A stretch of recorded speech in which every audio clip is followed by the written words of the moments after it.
À l'image d'un sculpteur dont le coup de ciseau suit le fil du bois et aboutit d'une certaine manière à une forme indécise, le trait que la main a dessiné est écouté et poursuivi avec rigueur.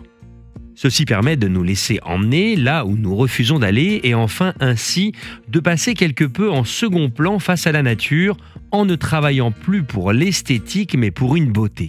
De la même manière, la présence des grands chênes impose au bâtiment de se contraindre, de rester derrière et de faire avec. Ses fonctions, ses appuis et sa forme s'adaptent.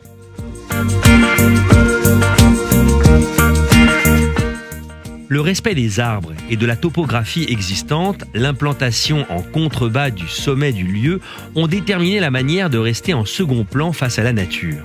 Le choix des principes de construction a privilégié des techniques simples, artisanales à l'échelle de la main. Les bois du projet ont été choisis en fonction de leur résistance naturelle et n'ont nécessité aucun traitement.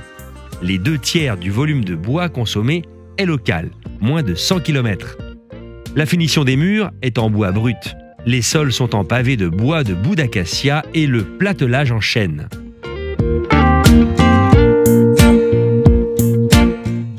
Une partie des fondations est en bois. Le reste est en micro-pieux d'acier vissé. Les murs sont composés de poteaux de bois massif en chêne et en acacia de 10 x 10 cm posés les uns contre les autres. La charpente est découpée de profil sur des panneaux de bois 3 plis. Fait de multiples morceaux, chaque chevron est assemblé en 3 couches de panneaux posés en quinconce. Les panneaux sont vissés entre eux au droit des assemblages. Les assemblages sur poutre treillis sont réalisés à partir de vis à filetage total. La membrure basse est en bois massif collé, sculpté et vissé. L'étanchéité est en membrane EPDM collée sur du contreplaqué de 5 mm d'épaisseur en peuplier.